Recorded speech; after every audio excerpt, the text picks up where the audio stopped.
Pop up. Uh, All right. Welcome to MMA Chats. This was a very impromptu gathering here. I actually mistaked this for our Slaughterhouse 5 date, but I got them mixed up. So we're just going to generally talk about books. I like Thank you for. books. And then if any of you have questions in the chat room, feel free to pop them out and I'll try to address them when I can. But one thing Isaiah wanted to talk about is why we're not talking about the Cimmerillion. Yeah, so we're not doing the Silmarillion because the Lord of the Rings is a huge topic and a huge universe, and I personally would like to save that for its own little chat series. Yeah, the Cimmerillion is, I would say the first 3 chapters are Yeah, incredibly dense. It's just, they're very difficult to read. Like when I was reading the Cimmerillion, I basically, after each chapter, read a summary just to figure out what the hell just read. yeah, it's the whole thing's like that. It's like the Encyclopedia of Middle Earth with an atlas and a history. So it's like talking about the history of the world, part zero, without talking about why everybody wants to read the Silmarillion in the first place, being a huge Tolkien nerd and whatnot. Yeah, and there's like some pretty forgettable chapters that really you don't really need to read at all. Like What a there's an entire chapter that's just geography and describing geography. Yeah, it's kind of ridiculous. But Tolkien, who's just a very poetic writer, that's one of the things that's kind of lost in fantasy writing. Like I've read a lot of fantasy books, and there's just nobody like Tolkien. Yeah. Well, he probably has the I think he's real good because he was also a linguist and he was also British. So his his style of delivery lends itself to being beautiful in English because of that reason. Yes, I agree. And if anyone ever wants to read like Lord of the Rings on crack, you could try to take a whack at the Wheel of Time series. What's Are you what is familiar the with Wheel that? of Time? No, I've never heard of it. Oh, the Wheel of Time it's a 13 book fantasy series. Super dense, like ridiculously dense series. Like the author of the series died with 3 books left. I think it was 3. And he personally handpicked like another fantasy author named Brian Sanderson to finish the last 3 books. There's actually supposed to be one last book, but the amount of notes he left him was so immense that he had to split the last book into 3. Mm. But it's very similar. You have a hero in the beginning who's just like a nobody, just some random guy that becomes like the savior of the world by the end of the series. Mm.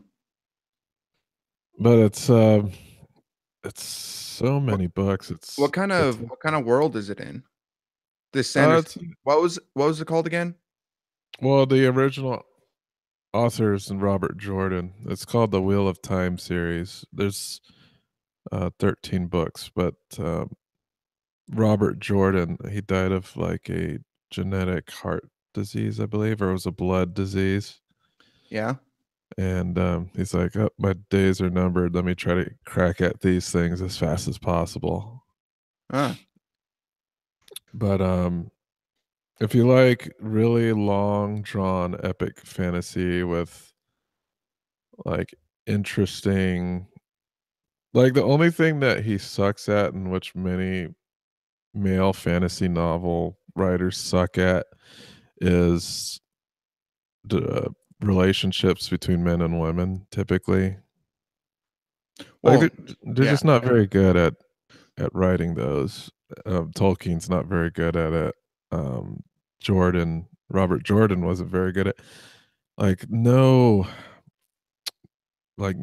fantasy writer that I could think of that's a male is very good at writing an evolving romantic relationship. Well, you have to be a very certain kind of person to write a fantasy novel. It's hard. Like every nerd of my ilk has tried to sit down and write fantasy stories or, whatever kind of story of that nature, and it's time consuming. So you have the choice of going out and getting pussy or writing this story in a lot of cases. Well, at least they could read more about getting pussy. It's They need to subscribe to Penthouse.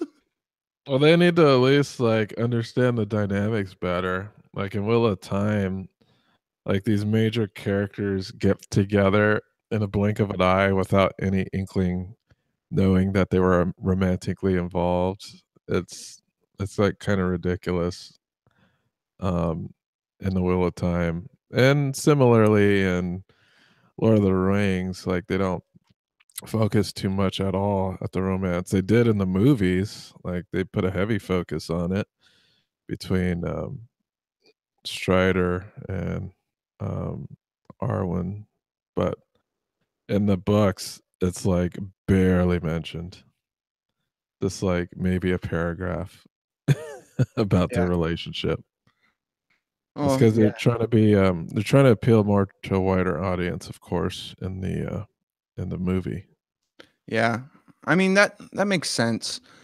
But I don't know, the relationship between Arwen and Aragorn in the movie, it even seemed a little bit eh, it to Well, it was me. way more than the book. Well, Yeah. it was way more than the book. That's 100% true. And here we are going back into fucking talking. But yeah, I don't know, man. It it's like Well, yeah, I'm not too hung up on it because typically, dudes aren't, but it's good to try to be like better well-rounded, especially when the relationships in the book aren't based off of, like arranged marriages, or it's supposed to be like spontaneous love, but you don't see any relationship budding moments. yeah. Like with what was it with Theodrin's daughter? What was her name? Oh, Riders of Rohan. Eowyn? Yeah, it's like almost a carbon copy name, right? And Yeah. then she falls in love in a hospital. It's like that's the moment that Yeah. she falls in love. It's just like weird. Yeah. Well, that whole fucking movie's weird, but like my favorite scene in the whole movie is and will always be whatchamacall, Helm's Deep. So Helm's Deep's the best Which battle. movie when they were coming down from the hill? What do you mean? Well, You're what you just the whole battle? Well, there's like two scenes in the movie that give me chills. mm. One is from Two Towers when they're charging from down the hill.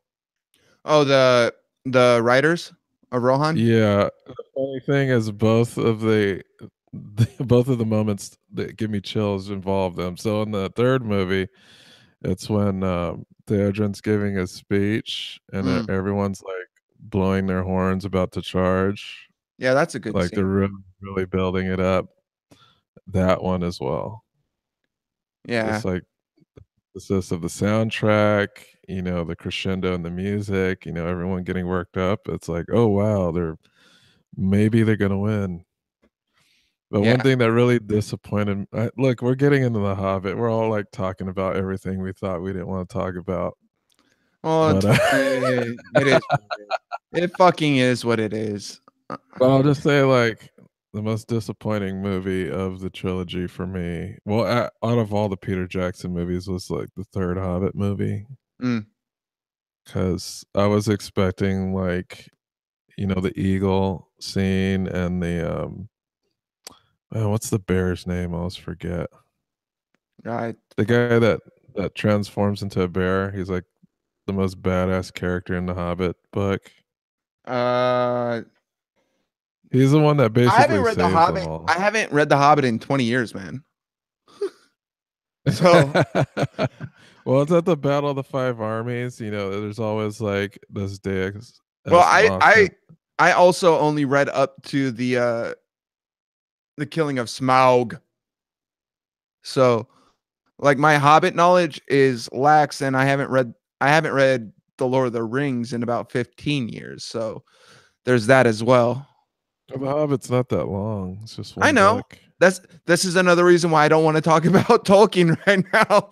'Cause you're not refreshed. I get it. Yeah, Well, and it's gonna you can take move time. on. We can move Yeah. on to So something else. yeah, so next week we're doing Slaughterhouse 5. I'm excited about that. And So it goes. so it goes. I need to read Cat's Cradle, which I haven't. So that's on my list. Right now I just started on reading Steppenwolf by Hermann Hesse. Hermann Hesse. Um so there's that. And I finished another book today called Wolf Totem by a Chinese author named Jiang Rong, I believe his name is, or Rong Jiang. Whenever somebody translates a Chinese name into English, they always flip the surname and the given name, so I can never remember which one's the surname or the given name. Mm. Yeah, that can be confusing. Yeah. Yeah, what am I reading right now?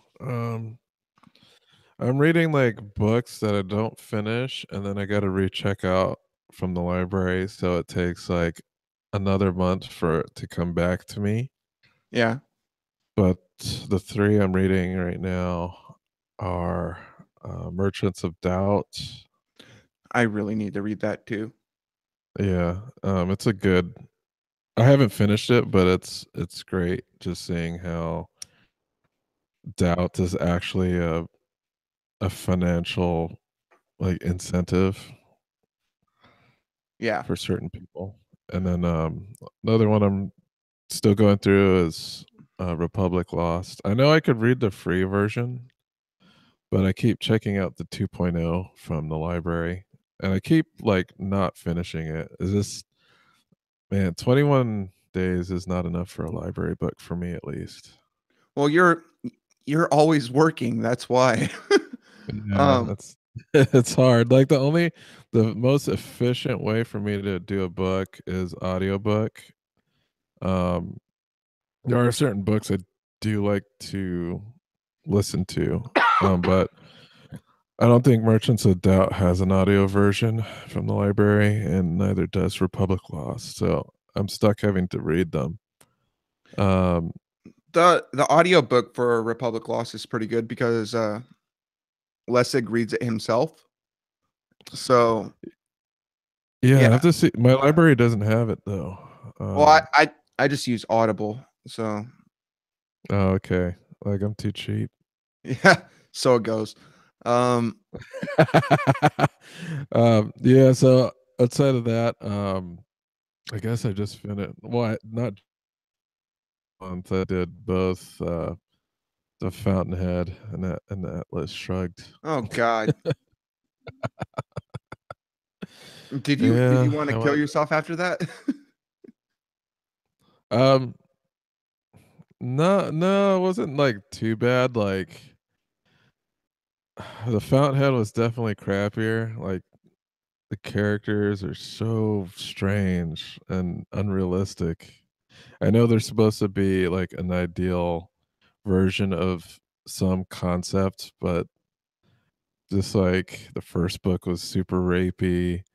The main Super rapey. character, yeah, like the two main characters, Howard Rourke and Dominique Mm. Francone, like their first romantic experience was a rape. Well, that's okay. Well, Yeah. I that might speak a little bit to Ayn Rand's own psychology. Yes, I agree.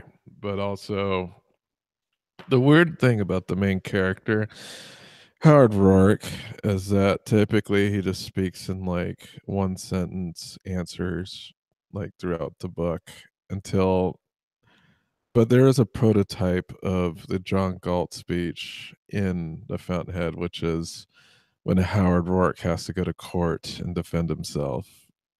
Mm. The whole thing is ridiculous. Like, he burns down a housing complex that was contracted to his friend to build. Howard Rourke was just like the guy who did the blueprints, and he wanted no recognition at all. He just wanted to design it, give it to his friend, have him build it. But he tasked his friend, make sure the government doesn't meddle in my project, else we're done. So the government's like meddling and they want to change things up. So Howard Rourke goes and blows up the housing complex. He makes a speech in court and then he gets off. It just like makes zero sense, like logically. And oh god, and that's He like, admitted to the crime and everything. He wasn't. He's like, I blew it up for my selfish reasons and because nobody should, et cetera. Just moocher this, moocher that. Ayn Rand objectivism stuff. The most ridiculous part is that he got off. It just didn't make any sense. yeah, yeah, And then fucking Atlas stupid. Shrugged. It's okay. Like, I enjoyed the mystery element. Just like through like the middle portion of the book where they're trying to find out who John Galt is, who made the engine. They're just going like from town to town asking people about this person, and then they keep encountering like other unanswered questions and mysteries. But once they find John Galt, the book goes downhill. Like, that guy's just like a douche. Like, most of the heroes of her books are douchebags. Well, she was a Russian lady. What do you expect? Um, and that's nothing against Russian ladies. It's against Russian men. Um, yeah, I have very little interest in ever reading any Ayn Rand. Like I don't understand the draw of it because I've read some excerpts and like some of her essays, and they're dry as fuck, man. Well, those are the essays. Like, the two books are basically novels, though. They're not like philosophical rantings, unless you call like the only philosophical rantings in the book, um, in the John Galt speech. I would say that's like significant portion is of just a giant philosophical rant, and the Fountainhead, which would be the Howard Rourke defense speech in court, which is another philosophical rant. It's a very short one in the Fountainhead, but in Atlas Shrugged, like, that section of the book on audiobook is like 3 hours. It's just Uh, one long philosophical rant speech. 3 hours? Luckily, yeah, it's a 3 hour long speech. I was listening it at double speed, so it was like an hour and a half. But it's entirely skippable. Like, I would never recommend anyone listen to more than 10 minutes because it's very repetitive. Well, of course. And if the book didn't already teach you previously what, like, the gist of her philosophy was, the speech itself is just like for idiots, in my opinion. Like, it's unnecessary, and if she wanted to make a philosophy book, she should have just Wrote a kept it out. philosophy book. Yeah. Speaking of philosophy, like I recently read well, listened to on Audible Bertrand Russell's History of Western Philosophy, and it's a very well written and interesting introduction into the subject. Bertrand Russell. Yeah. So much stuff, so little time. Yeah. It's like Mm. I want to learn how to listen to audiobook like as fast as possible. Like, Let's right now, yeah. 2 is my Two is your max. Well, I don't. I did one and a half on Wolf Totem, and I have the hardcover because that's for an assignment that I have to do. But yeah, I don't like listening to books fast. I'd rather listen to them at normal speed. Although if somebody's talking slowly, then I'll speed it up. But if they're not, then I'd rather listen to it at the speed that they're talking because it sounds a little bit better. I'm kind of Yeah. I'm kind of obsessed with things sounding good. So I don't do that. It depends on what I'm listening to.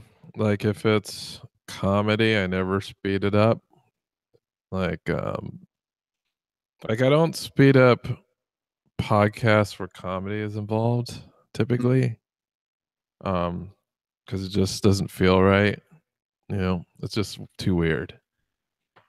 But if it's like a slow ass reader, like the guy who did Atlas Shrugged, then 2 is more than adequate.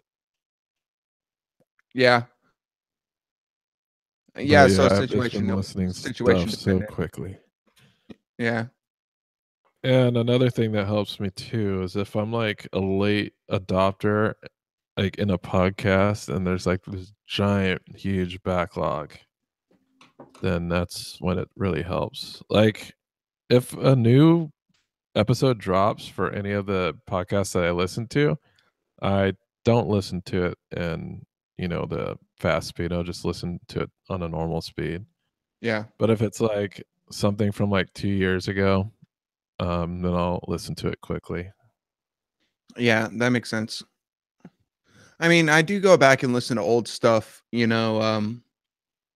at leisure if I run out of podcasts and I don't feel like listening to an audiobook at any given time and like I'm not listening to music. But I have a lot of time where I just sit and listen to stuff. So audiobooks have really helped get my reading, if you well, listening, whatever the fuck you want to call it, getting that down, especially with Audible because it's super convenient and I get a 1 credit a month for a book, and usually I use them judiciously and get half off the book price by using a credit.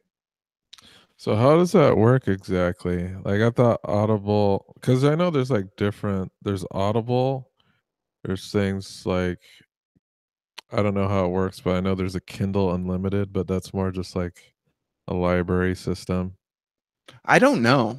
I like the difference because typically I don't typically do ebooks unless it's like for a project or a class or I'm writing something and I need a PDF to search. Um and my I left I lost my tablet in Spain, and the tablet that I have now kind of sucks. So I'm trying to figure out my tablet situation before I start e-reading again. Well, I just went the super cheap route and bought a Fire. Those Well, that things go on sale all the time. that makes sense, but I like the operability of having a tablet so that I can watch, YouTube on my tablet in bed and not have my fucking laptop open next to me. Yeah, the Fire actually, it does really well with basic stuff. Like, it's not bad at all. I actually have Knights of the Old Republic on it. It Oh actually yeah. plays it decently. It's a decent tablet. It's just Amazon is very crazy, and they're selling their stuffs for super cheap.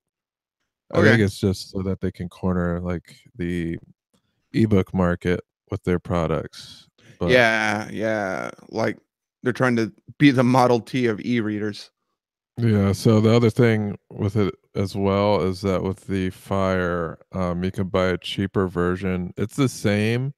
The only thing is that the unlock screen is advertisements, but Yeah, as fuck soon as that. you type Fuck well, as that. soon as you I wouldn't. swipe as I soon don't as you care. swipe, it's gone. I don't care. Advertisements are evil and I hate them and I do everything that I can to avoid them.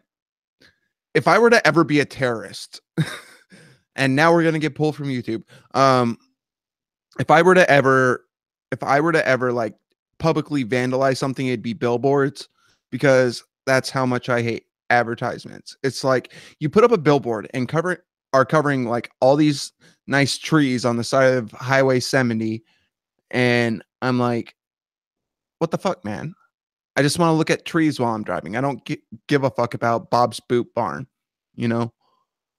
Well, you gotta know when the next, gas station is in 50 miles. I don't need an 80-foot fucking billboard to tell me that. Well, some people have bad vision. Then they shouldn't be driving. True. So what are some books that you and I both have read? Let's find this out. Um, well, I know you haven't read any of my alien books, so I could drop those off the stack. Probably only the MMA centric books. Like, so I read a lot of fantasy novels. Probably wouldn't know much about them. A lot of Japanese comic books. Well, let's go with the manga then. Let's talk about manga for the next half hour. All right. Well, Battle Where Angel. do you want to start? Naruto, since Hunter posted. Naruto's too easy, Uh, but you can if you want. I'm not no, up to date. Uh, well, Naruto ended last year or 2 years ago. Now they're on Boruto, whatever the fuck it yeah, is, the new his one, son. his Yeah, son, and I haven't even. I I like literally can't even. I'm like, why did they even start that? It's so stupid. Just let the because story end. money, man. That Yeah, thing's a cash cow. yeah, it's like the most popular manga there is. If I would recommend one to anybody that's like not really into it, um, I would always recommend Battle Angel. I haven't read that one, and that's rare for me. Well, I probably. Oh wait, is that Sekirei? Is that the Japanese Japanese No, it's name? called Gundam in Japanese. In English, it's called Battle Angel Alita, and Japanese is just called Gundam. It's basically the new. There's going to be a new movie coming out about Oh, it. there it is. Yeah. Oh, it's you're into the mech anime, aren't you? No, there's no mechs. There's a cyborg. It's like I would Uh, say it's more. I'm very into cyberpunk animes and oh, okay, mangas. that makes sense. That one's like that one's a sci-fi cyberpunk, like post-apocalyptic manga. I really love Ghost in the Shell, which is like your typical Everybody, cyberpunk. everybody knows Ghost in a Shell. They just did a movie. Yeah, but I don't like any of the movies. I just like the series. Typically, I prefer the mangas over any adaptations of any of these things, except for like Well, the Detective funny Conan. thing is like the manga of Ghost in the Shell is very goofy. Like it's nothing like the series. Like the series has a little bit of goofiness, but that's confined to like the goofy way that AI interacts with each other because it's just like weird AI and they don't have normal social interactions. But the both of the series, which I like, there's two. They're called Standalone Complex. Um, they're basically like super serious cyberpunk fare. Mm, If you ever read the manga, they're like super goofy and like yeah. super not serious. Uh, And that's how he wrote typically. Shiro was like he always wrote like goofy post-apocalyptic like cyberpunk type of stuff. well, typically the mangas, if you go the manga route vice the anime route, mangas almost all always have a little bit of goofiness in them, regardless of how serious the manga is.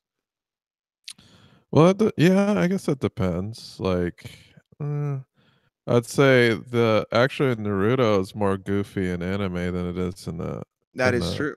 manga. Well, it depends on where we are in the storyline, because it got serious after. a while. In the beginning, it was goofiness all the time. It's like there's another one called Seven Deadly Sins, which is also on On Netflix. Netflix. Yeah, but Seven Deadly Sins, the manga starts out way goofier than anything in the anime, Hmm. Well, I'd say like Battle and then it Angel and then is it gets real super fucking serious, way more serious than anything in the anime. like Battle Angel is like super crazy serious and like man, it's still going on. It's been going on for like 10 years. It's there's like a weird thing that happened to the artist like um throughout the whole thing there was a point in which he got in a car accident and he thought he was like gonna die, so he ended the series like really abruptly. And then I guess he got way better, and like it probably had something to do with depression or something. That's what I'm guessing. And then he kind of like rebooted the series.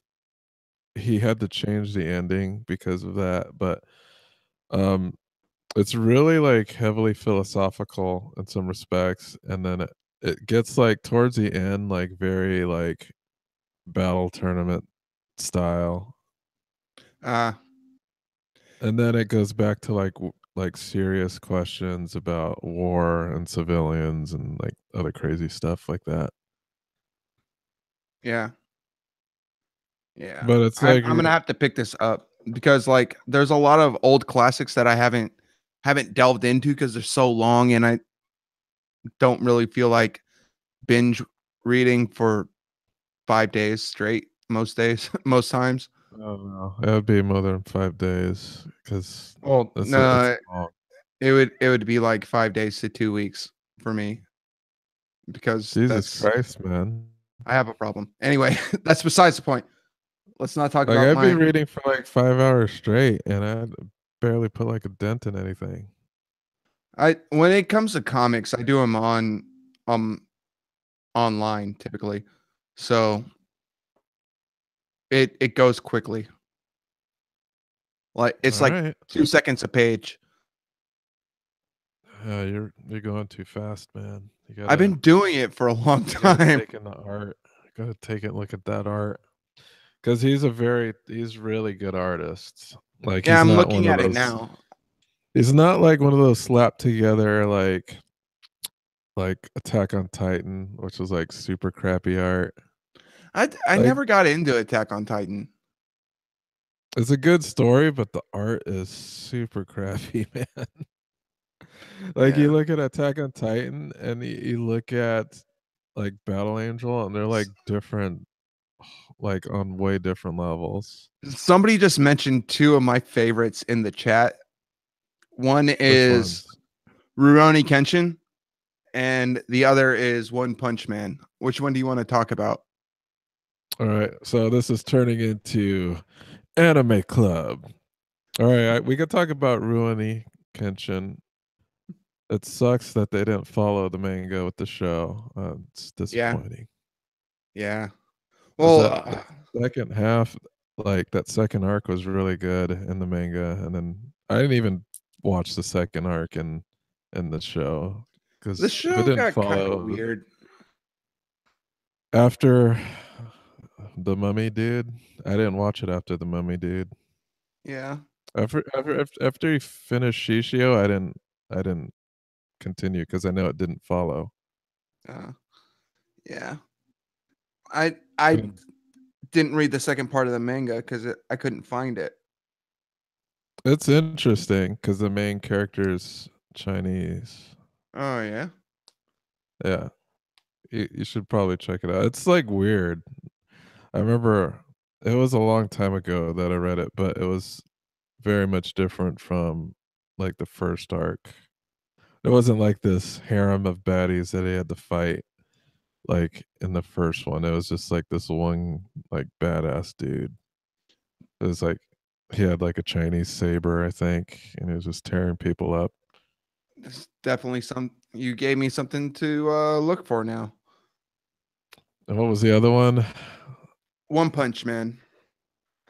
I have not read the manga. I've watched the show.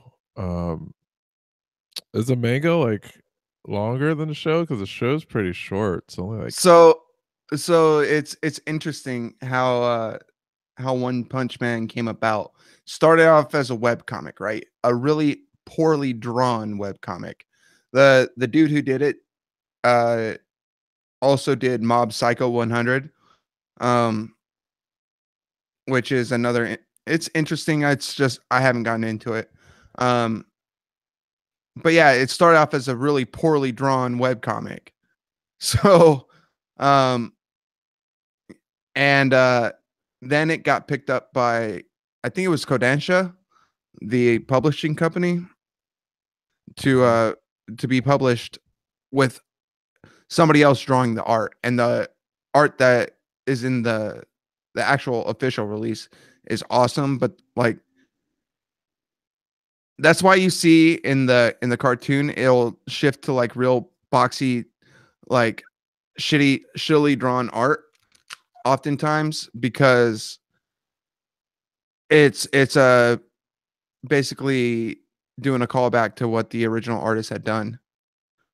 But yeah, it's like 100 chapters now. What? Okay. Well, the show is super short, and I was like, dang, there's like all these characters with no backstories. Oh, And that keeps going and going. It's a satire manga. so there's just a bunch of characters with no backstories. Like Uh-huh. there's like this panel of superheroes, and you know nothing about them. Yeah, that's the point. It's like, okay, that character seems interesting, but what the hell's up with them? Yeah, I mean it's fucking hilarious, man. It's like if y- it's for it's basically for nerds, like anime nerds to the nth degree. Here, Yeah, it's funny as hell. Like, yeah, reminds me of just like old school, like A-co, B-co stuff. It's funny. yeah. Like okay, so everybody knows this one, right? But like the original art is basically like that. Oh, it's super simple. Yeah, shit like this.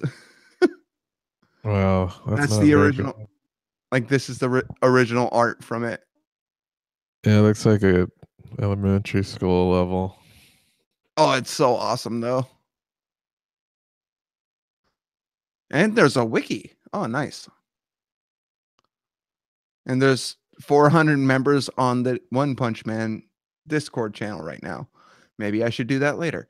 Um, but yeah, I love One Punch Man.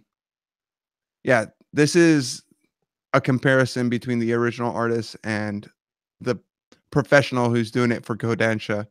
It's either Kodansha or Shueisha. I can't remember which publishing company it is. I think they put too much effort in the good. I I like kind of the original style. Well, The characters look like fundamentally different, I mean, they have except the for maybe same. Saitama. Saitama looks like pretty much the same, but that character doesn't. Yeah. What kind of ridiculous backstory is that? That's the whole point. It's all ridiculous. Oh, that he does 100 push-ups. Yeah. No, that's a very like if anyone wants to see something exciting, not too long, n- not some dude powering up for like 30 minutes, then that's a good show to watch. Yep. It's very enjoyable. But What you do you didn't want? get into Attack on Titan, did you? No, no. Anything that I'm like anime and manga hipster, like it's bad, man. Like But you haven't read Battle Angel? no, You haven't no. I haven't read Battle Angel, but like City Hunter, I've read City Hunter. Well, yeah, well that's old school. Well, Like so is Battle Angel. Battle Angel yeah, but it's came out still in ongoing. what, 1990? Yeah, yeah. It came out a long time ago. And then And like Hunter X just the Hunter. artist on that is just awesome. I just can't believe that's why it takes so long to publish issues because he puts a lot of time into the artwork for the issues. Yeah. I think it's monthly or longer. Yeah, I prefer monthlies as opposed to weeklies because the stories are a little bit more developed and the chapters are longer. So it's like 40 pages as opposed to 18. Well, his chapters aren't longer; they're just very detailed art wise. Uh Like okay. I don't know, did you see any panels from it? Yeah, I looked it up. And I was wondering if it was the same one because it said it ended in 2014. Oh, there's a well, he Battle Angel is one like series, but like Naruto, it goes on. So the new one is like called it's the same characters, but the new Oh, one is okay. called Mars Chronicle, I think. Ah, But it's still ongoing because there's three. There's Battle Angel, there's Battle Angel New Order, okay. and then there's the last one that he's working on right now. Gunum. Because the first one is the one he did, and then he got in his car accident, and then the New Order is like the tournament fighter.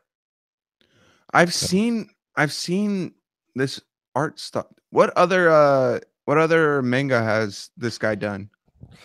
I don't know. I thought he was exclusively working on that this whole time. Let me check it out. Yeah. I will have to check this out because I really Like like the art. super into anatomy. I know that because just like a lot of blood and guts in that one. Yeah, well, there's a lot of blood and guts and everything. This is so badass. This one fucking panel right here. See, Oh, I'll pull it up. Stand by. It's so fucking badass. the guy's just a good artist, and he puts a lot of time into each page, like ridiculous amount of time. You could tell that, like that's like normal fare. That's so badass. Like bitch's arm came off and it's still attached to this other chick's leg, and and she's gonna swing her onto the ground like Yeah, I think fucking this is a boss panel style. from the new one. I think That's so yeah, badass. that's a panel from the newer one. Yeah, I'm gonna have But to read this. that's like a quick panel of his because if you look like most of his panels are like super detailed. The older ones, you could tell like You mean like you could that? see the evolution of style. That looks like an older one. Yeah, that's from is that Mars Chronicle? Because if it is, that's Yeah, a newer one. it's Mars Chronicle. Yeah, Mars Chronicles is newest one. There's a cover. Yeah, that's like the main bad guy from Mars Chronicle. But This it's a guy. really good one. It's great. Love it. Yeah, yeah. I'm gonna have to check this out. But yeah, I mean, there's just so many good manga. Do you have any like hipster ones that you'd like to talk about? Um, hipster manga that I want to talk about. Uh, I like. I really liked Seven Deadly Sins, the manga, better than the anime. And then there's shit like Bakemonogatari, but that's based on a light novel. There's some manga that's involved with it. Um, what else? Those are Uh, very hipster. uh, don't don't even get me started. Like uh like Sword Art Online what was another one that was awesome. I don't fuck, I don't even know. Oh, Oh, I saw it. I didn't how to read pick it. up how to pick up girls in a dungeon. That's a good one. Is it comedy Yeah, based? it's action and comedy. That's like my bag. Is I go to the action slash comedy. Yeah, those are usually always fun. Like,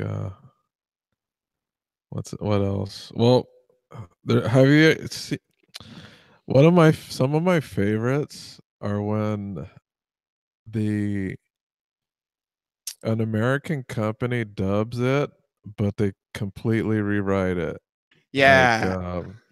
have you seen Ghost Stories?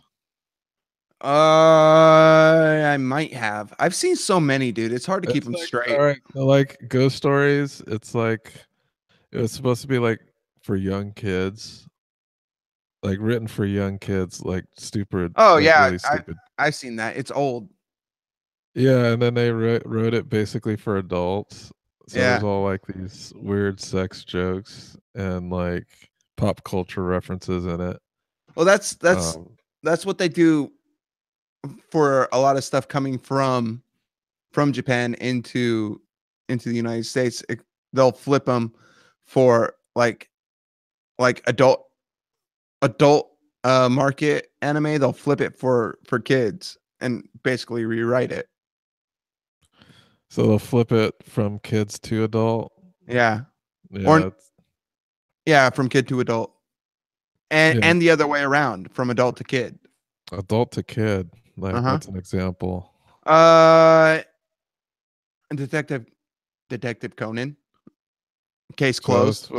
that's supposed to be an adult, Yeah. like, oh, I didn't know that. Yeah. Like it's super heavy the whole time. You're right. Or maybe something like Robotech, I Oh guess. yeah, Robotech. Robotech's another good example. They totally changed the story of three unrelated shows. They Yeah. smash them into one story. Yeah.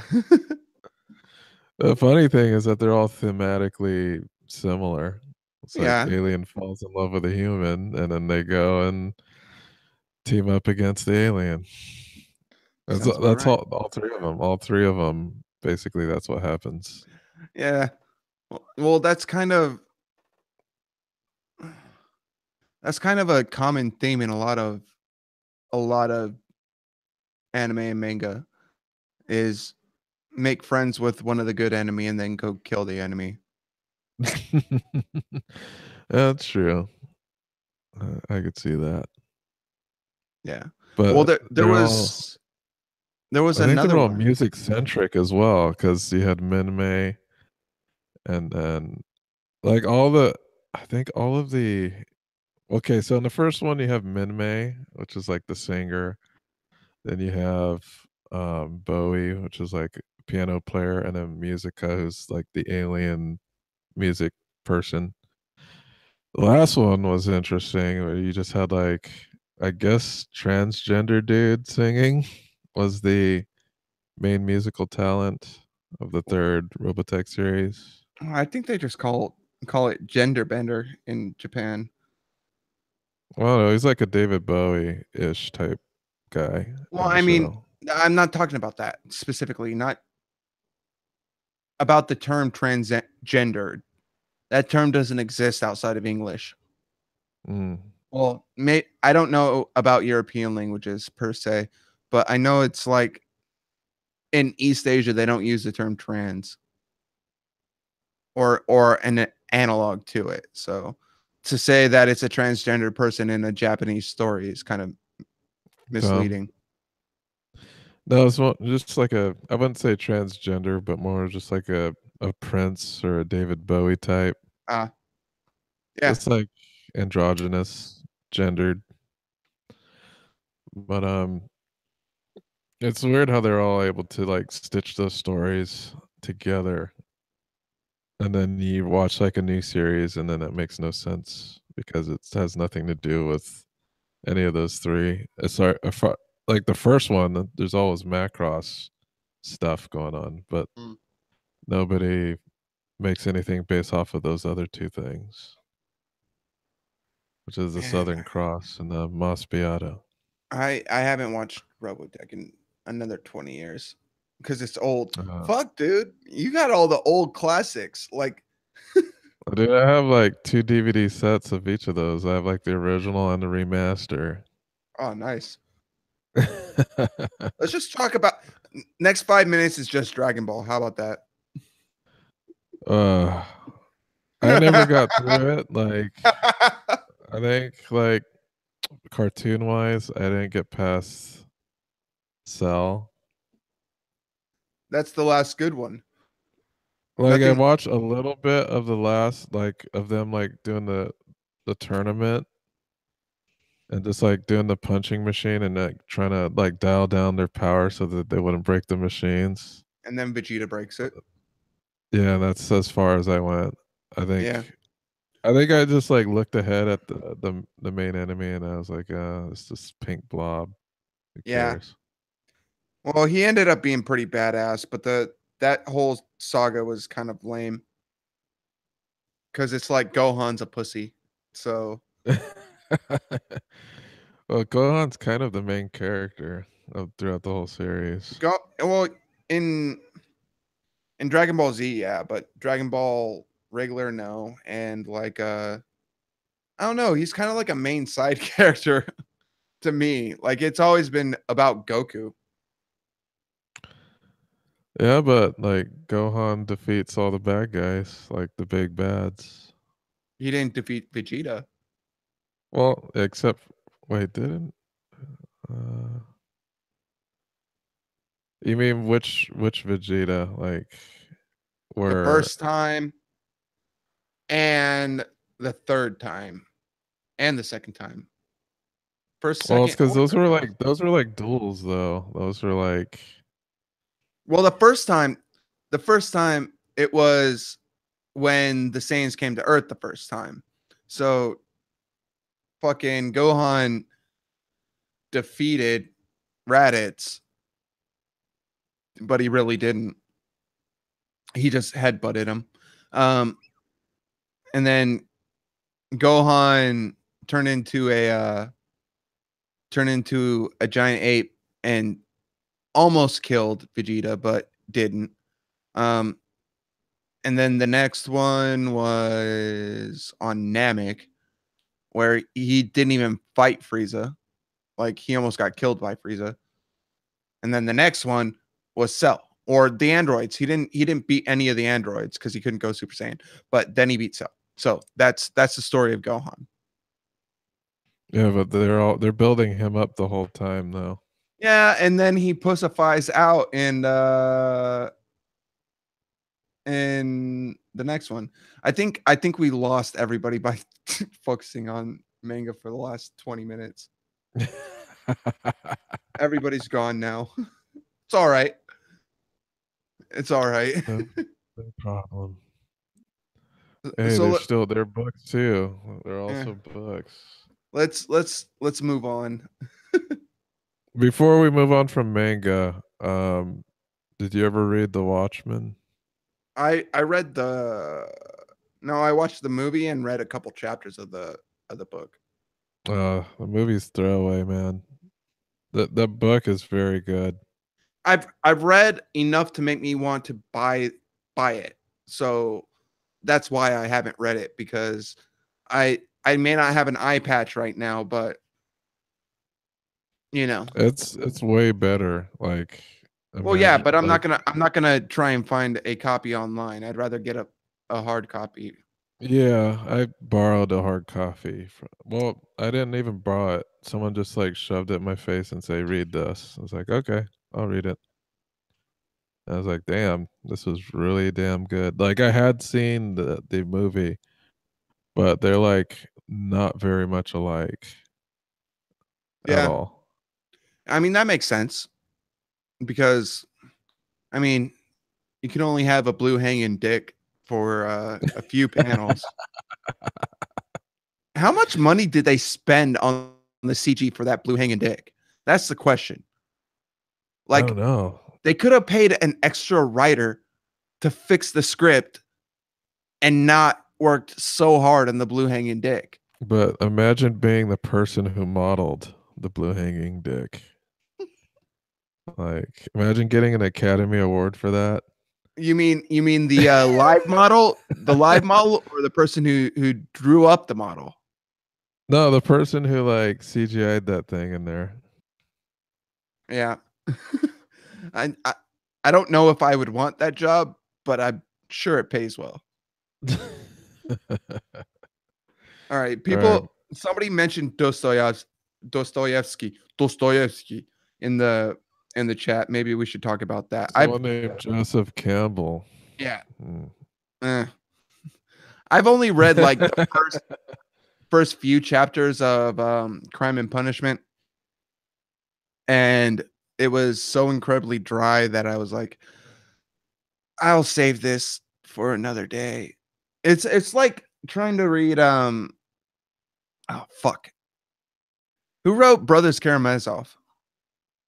I don't know, I haven't read it. Is that also Dostoevsky? How do you spell it? I don't know, I can but look it up real quick. I'll let Google fix it. The Brothers Karamazov. Yeah, it's another Dostoevsky. Yeah. I've read a few chapters of that too, but it's like, oh my God. Whoever translated it, the versions that I got are just like so eh. It's like I know he's famous for a reason. I know people actually liked reading these books. Why can't I find a version that is good? Maybe I shouldn't use Project Gutenberg then. Um, so I'll have to fucking do that one again. What's Project Gutenberg? Project Gutenberg is an online free book archive for books that are in the public domain.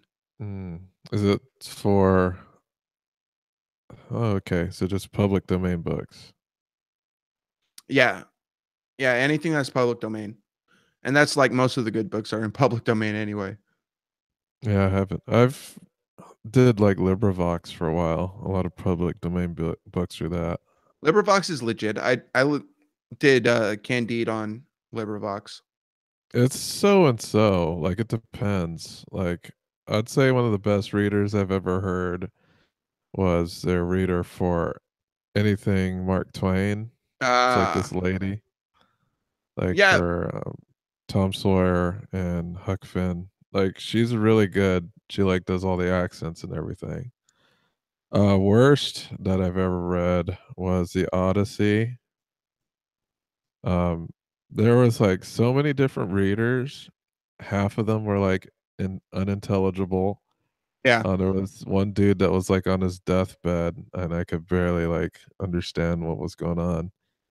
It really depends on who, Yeah, what book you hit and get, miss. and who reads it. Yeah, it is hit and Definitely hit and miss. miss. Yeah, I mean, got to take the good with the bad. It's free, so you get what you pay for. Yeah, that's true. The guy that did Slaughterhouse Five on YouTube was pretty decent. He did a really good job. Yeah, I bought it on Audible, and what's his face? James Franco narrates it on Audible, which Oh, okay. I really enjoyed.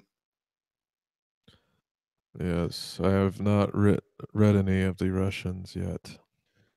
I'm not big into Russian literature. Like it's so bleak. I love I love Russian classical music though. Like I'll listen to uh to Rachmaninoff all day. Oh So yeah, the or Russian Tchaikovsky. classicals are Tchaikovsky. good. Yeah. I think they have the best Um, some of the best composers of the late 19th century to early 20th century. Those yeah, are my definitely favorite to like them listen better to. than the Germans. The Germans are very Ein, zwei, ein, zwei, ein, zwei. yeah, the Germans are just like I guess you could say like they lack the emotion that the Russians have, even though the Russians are terribly pessimistic. Well, yeah. Um, I feel like the Russians are pessimistic in a beautiful way though. Like with their music at least. Because mhm, listening to like Rachmaninoff Piano Concerto number 1 and 2, I mean, the way that they flow and crash, right? So mhm, it's not just straight the whole time. It like has a swing to it. A swing that you mhm, don't get in German or French classical music. mhm. Like Yeah, I think German and French if is very, very straightforward, and it's like Russian music has a little bit of a swing to it, which is weird. I don't think it's that weird because, like, their folk music is that way. Yeah, that is true. Like, all their folk music has a bit of a swing in it. Yeah, Um, it's a little bit more but gypsy. yeah, so it would have that influence, I think. If because a lot of the Russian, like, classical, they do dive into, like, folk music and derive some melodies and things from it. Like, well, we'll just talk about the Russians. Like, if I was gonna read I think a Russian book just to see how shitty things were, I was thinking of Gulag Archipelago. I have no interest in that. I'd rather read like legitimate histories about the gulags than that specific book because like it's hard for me to want to read something written in the contemporary of when that event was happening because it's more likely to have implicit bias within it. And that's not to say that the gulags weren't horrible because they were. But like with actual historical works, I mean, you got to look at things in totality.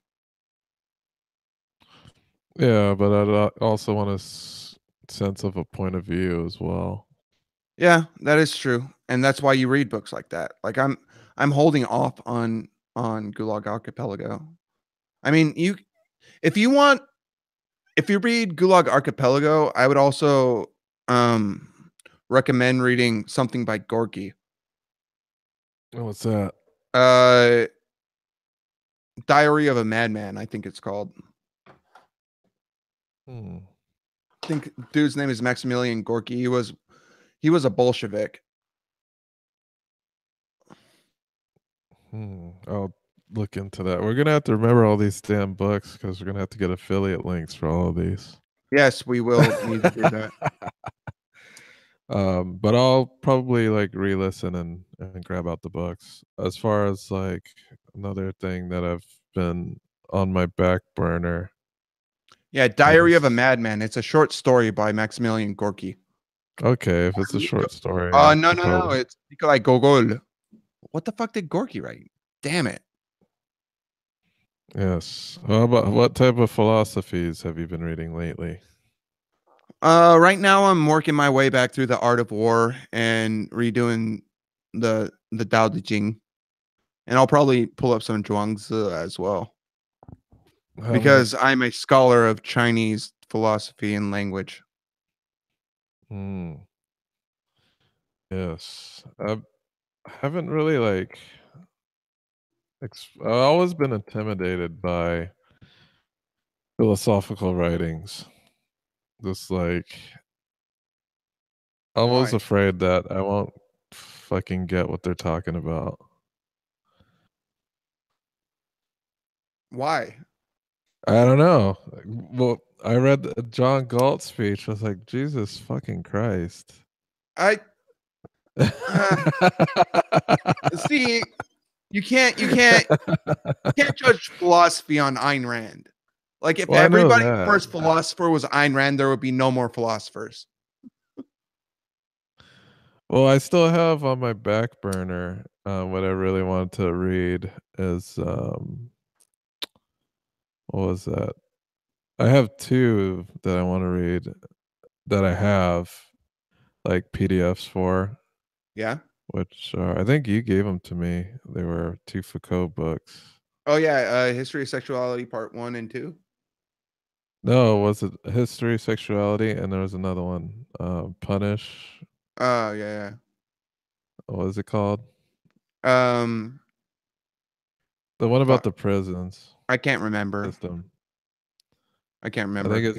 it's his history of prison systems. That's the one I wanted to read because I know like Well, but that's where a lot of those aren't fads. philosophy papers. Those are Well, they're like they're like social histories. critiques. They're social Yeah. histories is what they are. They're not like they're history papers. Foucault was a historian first and foremost.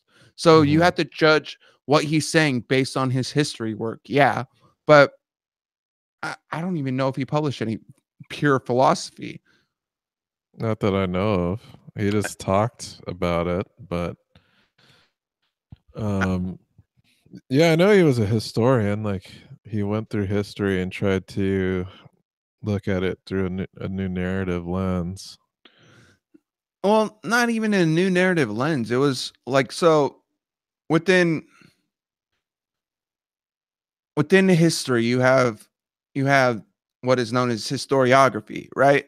And that's the way history is written, right? Mhm, Up until the late 1880s, like the late 19th century, histories were written as histories of the noble classes and of political leaders with a focus on wars, country building, country ending, etc., and churchy stuff.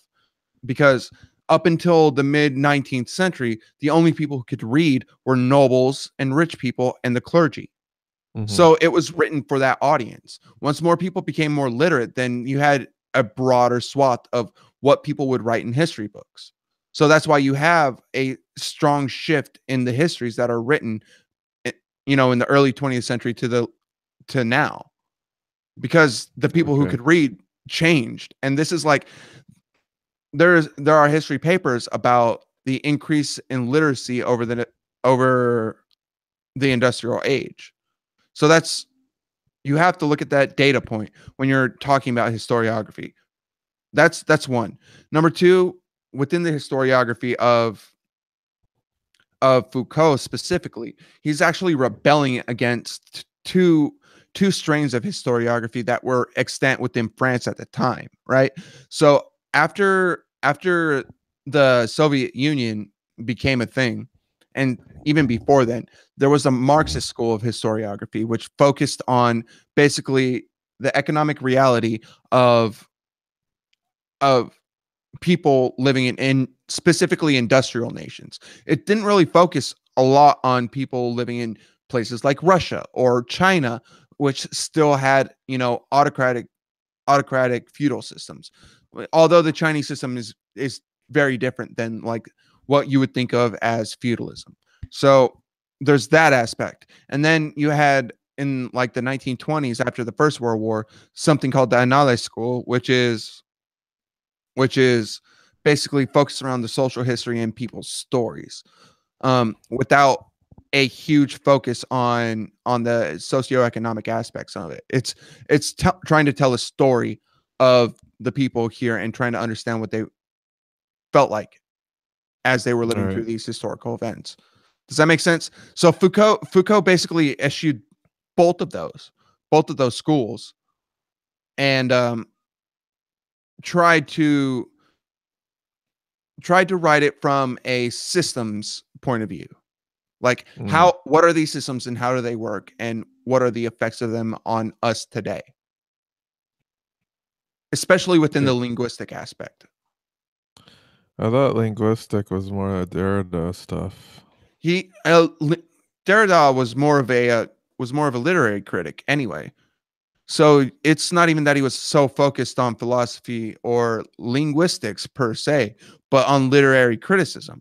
So what he did was basically radical exegesis of traditional works like the Bible itself. But his whole point was that the the person who wrote the story is just as important as the story itself. Like it's basically a three-tiered narrative chain Oh, where that's where you have to look completely at the true. subjectivity of each one of these people in the narrative chain. You have to look at the narrative of the writer, the narrative within the narrative, and then you have to look at your own narrative to try and understand, what these words actually mean. Yeah, that's a really crazy thing about the Bible. Just, like, thinking about who wrote it, Yeah, um, and and for when was whom? yeah, and when was it edited, all these things. I used to get really deep into, like, what I call true biblical history, which is people people who are trying to analyze, like, the politics of the time and, get into like these historical figures, um, outside of a biblical context, like Yeah. Jesus. Like I read a lot of books that said Jesus had a brother, and he was like just basically a political revolutionary. Yeah. Well, there was no difference between a religious revolutionary and a political revolutionary at the time. I mean, the emperor of Rome was also the Pontifex Maximus. Mhm. So, he was the chief religious leader and the chief political leader. Yeah. So, like, I was just reading a lot about like that dynamic between Rome and Jerusalem, and like, because in the Bible, just from a surface view, it's doesn't really get into like the nuance of how the politics were working. It's just telling a story about, oh, the Romans, and oh, Jesus is this magnificent figure. But Yeah. he was a political and religious leader. He was work looking to get um have his religious freedom. Just many He was motivating people to, in a sense, like rebel against Rome. Yeah. So he was, Well, kind of, because then you have render unto Caesar what is Caesar's, render unto your Lord what is your Lord's, you know? yeah, but there was also conflicting, because Jesus wasn't the leader of that area. He was just like this radical monk. You know, Judea had its own royalty at the time, Yeah. and they were at odds. So if they were at odds, then they would also be at odds with Rome. Yeah. I mean, that is true. Yeah, and I mean, then it's yeah, just talk about the Immaculate Conception and all that, and how, that they were able to link like some characters in the Bible as being like siblings or uncles or et cetera, to Jesus. It's just an interesting book. I don't even remember the title of the book. It's so long ago. I used to read like so many weird religious, like Christian history books that trying to, like, even like super conspiratorial ones, like about the Knights Templar, and basically like I knew about Assassin's Creed like 5 to 10 years before that game came out. Like I already yeah, knew the plot. I was like, yeah. oh, okay, I know this stuff. Well, This isn't new. I got I got sidetracked one day when I was still at my old job on a Wikipedia black hole on the assassins themselves, like that group of Persian religious mystics who wanted basically went around and legitimately killed people for political reasons during the Fatimid Caliphate. Yeah. Really interesting. Like like real life is oftentimes more interesting than fiction. Yes. Yeah. They did spin a lot of fiction into the series, but there's a lot of historical context in the series as well. But yeah, the whole Templar thing, that's a conspiracy. Like that supposedly said like they were too powerful, so they got killed by the Catholic Pope at the time, like rounded up and killed because they had control of all their military forces. But from all the stupid stuff that I read, like, oh, they found like some secret temple or Solomon's treasure. Another one was they found the body of Christ and moved it to Scotland, basically the Da Vinci Code. So it's like all that stuff tied in. Like I was like reading the Da Vinci Code as like a fictional history of conspiracy theories that I had been reading. That's why I probably like the game Deus Ex so much. It's just chock full of modern day conspiracy theories. So are you saying that you're a fan of the Alex Jones show? No, I'm not a fan of conspiracy theories as true, if that Hmm. makes sense. Like Huh. I like them as fiction. Like they're interesting to me as fiction, but I used to think they were true a long time ago, but I always liked spy movies, spy novels, and that kind of fits into that. Like conspiracies, there's always conspiracies around spy, espionage and things. That's why I liked Metal Gear so much. I was like conspiracies and spies and backstabbing and secret knowledge. So I have a question about Mm. that's ancillary to. It's not Metal Gear related, but why is it that black people love conspiracy theories? Like what conspiracy theories? Like all the conspiracy theories, black people love conspiracy theories. Like black people love menthols, black people like conspiracy theories. I don't know. I thought white people liked them too. Well, yeah.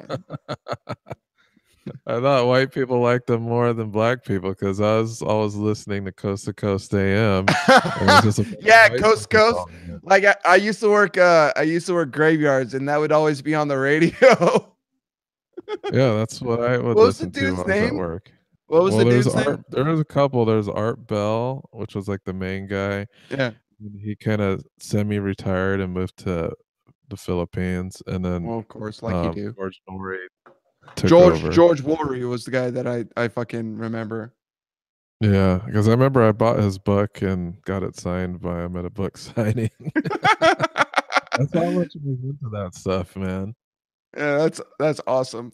I say black people like conspiracy theories because like I have several data points, one of them being my own father. Like he doesn't use he doesn't use Facebook Messenger because it says that it's so unsecure and this, that, and the other. Meanwhile, it's one of the more secure forms of communications that you can use.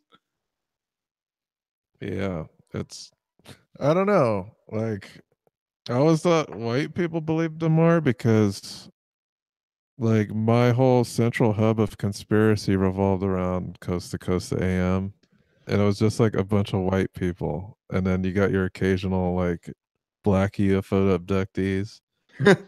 But Have you ever like seen that that? was You very ever seen rare. that old YouTube video? The Alabama leprechaun. The what? You never seen the Alabama leprechaun? No. Everybody's seen the. We need to link that video in the description when we post this. Yeah, because I had a deep connection to that community. Like, do you know who Riley Martin is? No, I do not. Okay, so he's like this black UFO abductee, and he Okay. actually had his. He went on that Howard Stern show when Howard moved to satellite. Howard gave him his own show, like his, but it wasn't like because he believed in his alien stuff. Well, It was like a because it was probably goof. interesting, right? He was a Well, good he was talker. well, he was incredibly articulate for a guy that never graduated like elementary school. Like, Well, I think you don't he have had to a go fourth to grade education. you don't have to go to school to learn how to speak. Yeah, I know that. It took me a while to learn that. But he was like describing things that were well. I bought his book when back in the day. I actually have two copies. I have like the original edition, and then I have like a millennial edition. Um, but this guy, he started. I first heard him on Coast to Coast, and he has like this crazy like baritone, like Southern voice. It's like, yes, and I was abducted by the aliens. One of the races. They're called the Toxizians, and they are lizard creatures. And they there also was a raccoon type of being that always accompanied me, and his name was Question. and he taught me the inner workings of the fusion core of the spacecraft and things of this nature. But that's basically how he talked. Like That's amazing. you could look up old YouTube videos of the guy. He passed away. But anyway, like I heard him on Coast to Coast. I was like, damn, this guy is like a smooth talker. He has an interesting story. And I was like, oh, maybe I'll go buy the book. And I bought the book, read That's through it. amazing.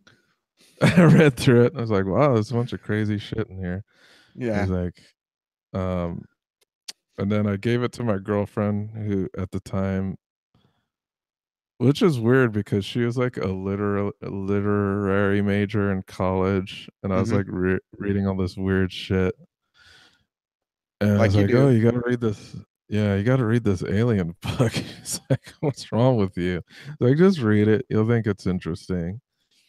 And then, she got totally hooked on it, more so than I did.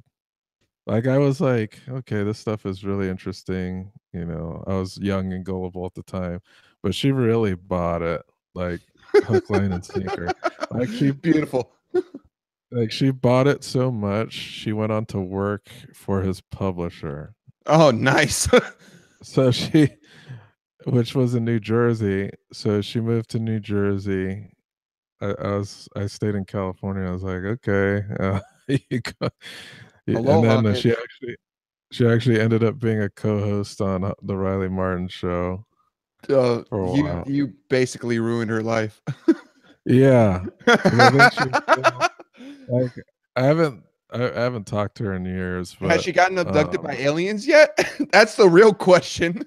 I don't know, man.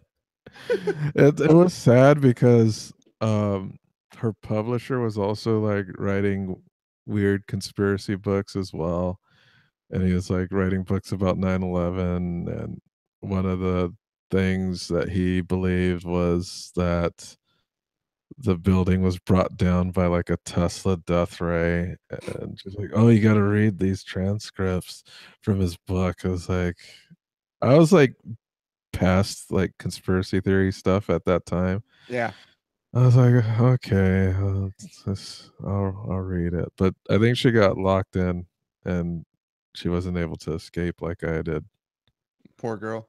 Yeah, like That dovetails beautifully into Slaughterhouse-Five, which is next week. yeah. What did you What's think the writer's name in that of book? Uh, fuck. for which one? No, the science fiction writer that Billy Pilgrim's so into. Uh, Oh, Kilgore Kilgore or Kilgore something. Trout. Kilgore Trout. Kilgore Trout. Yeah, All the characters have odd names. yeah, It's like Kilgore Trout. It's yeah. like a porn name. It is.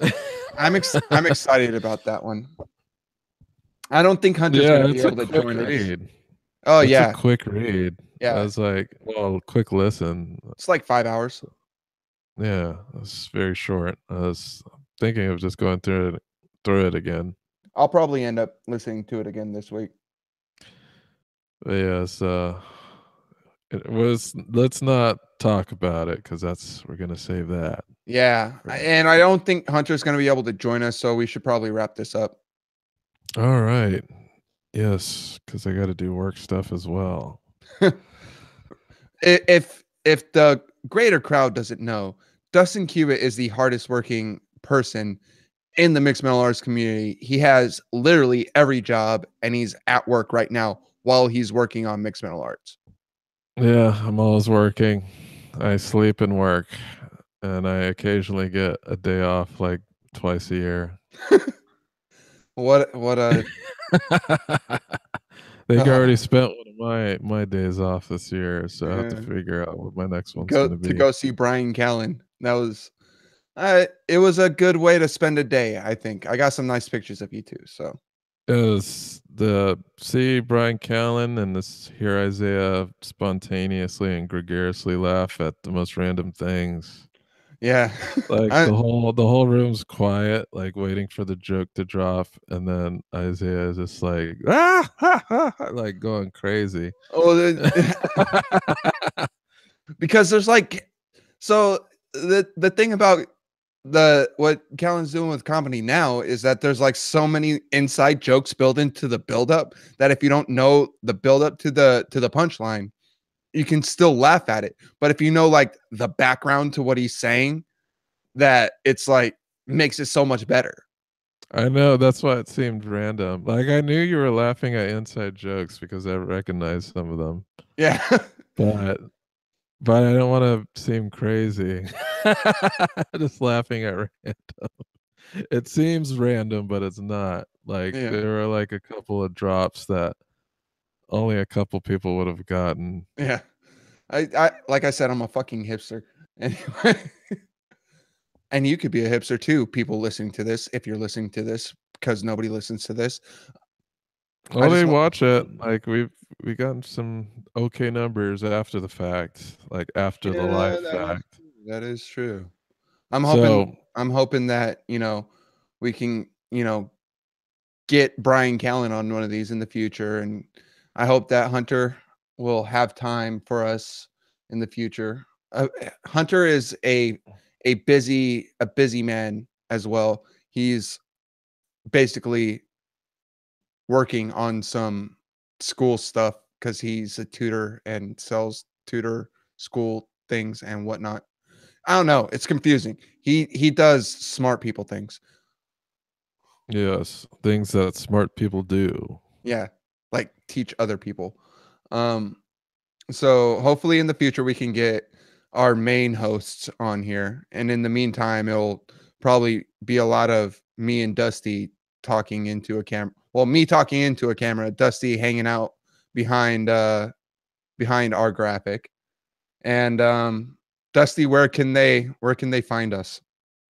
All right. So we have several places where you can participate in our discussions. Our most prominent and active is our Facebook group. So you just go onto Facebook and search mixed mental arts in the search bar.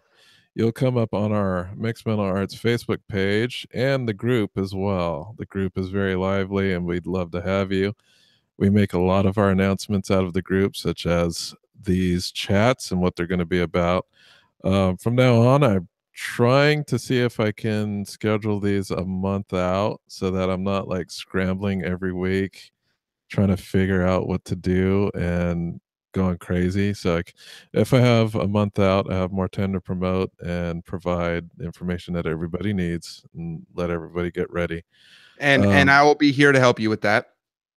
Yes, and also our Reddit group needs love. I also announce these on the Reddit group. So if you're not in the Facebook and you like to remain anonymous, you could always go to our Reddit page at slash mixed mental arts, and we announce the chats there as well.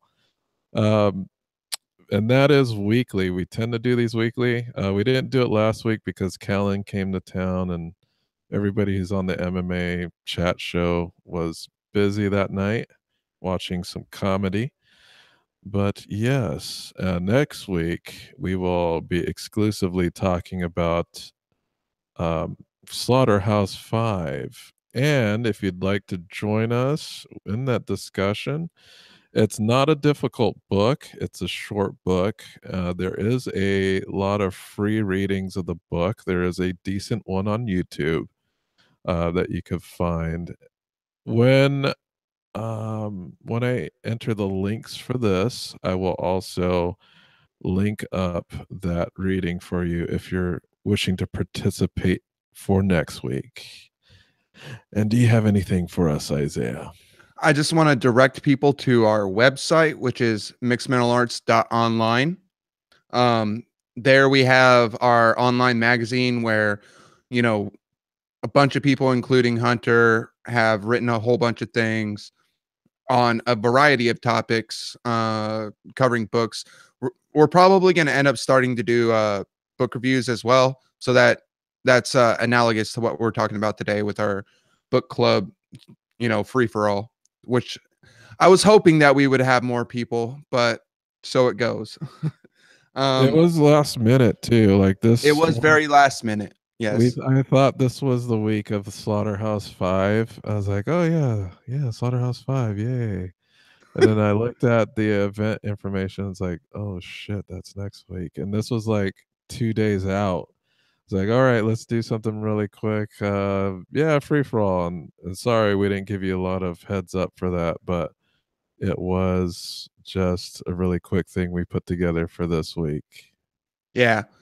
I mean, sometimes we got to act quickly to meet deadlines.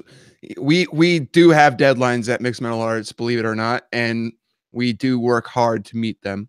Sometimes we fail, but it's all Yeah, part of the learning usually process. yeah, the ones that we fail at are usually not the ones that affect you guys particularly or the Yeah. core product. So it's usually just like little extra things that we forget to do, like me adding tags to these things, which I have done. I've added tags and what we're trying to do as well is we have learned about the power of Amazon. So we really want to get all these books that we mentioned and give you the links so that you can help us out if you're ever interested in listening to these books or purchasing these books. We can give you an Amazon link to go through, and that will really help out Mixed Mental Arts. And if you really, really, really want to help us out, you can also join our Patreon page, and we're working on getting some cool exclusive content for that that will only be accessible to Patreon. Yeah, S- we're looking to start making merchandise as well, and a lot of it is going to be Patreon exclusive. Is the tentative plan in the future, like stickers, shirts, hats, whatever. And some exclusive video and audio content as well. Yep, exclusive As a video. matter of fact, we do have some up there already. So if you want to check that out, become a Mixed Middle Arts patron. Yep, and then we can get more awesome stuff to mixed metal artists around the world. Yeah, and we can improve the audio quality as we have done. And Awesome. keep working on that, getting better every day. Yes. And keep watching our YouTube videos and like and subscribe. We try to drop as many knowledge bombs as we can a week, and those are little snippets that are really hard hitting info or really cool stories from our many guests. Yeah, and those are, if you guys find awesome stuff in the world, like hopefully public domain videos or stuff with Creative Commons licenses that we can repurpose for our own purposes, send it to us. Yes. And if you ever want to talk to us directly, the Facebook group is the best way to go. Hunter's there. He'll answer questions from you. I'm there. Isaiah's there. Like most of the crew is there. You're not going to see Callan because the Emperor is He's very probably busy. eating cheese. Yeah, because it's as addictive as crack. Some people say. Yes. Is that another conspiracy theory? No, that's just something I heard on Rogan recently. I think Rogan might have heard that on NPR. I think that as well. But all right, everybody. Well, thank you for joining us. Please join us next week, and we will be here at 6:30 p.m. talking about Slaughterhouse 5 by Kurt Vonnegut. Please like and subscribe. If you subscribe to our channel here, you will be notified exactly when and where our stream starts. Bye. And have a good evening.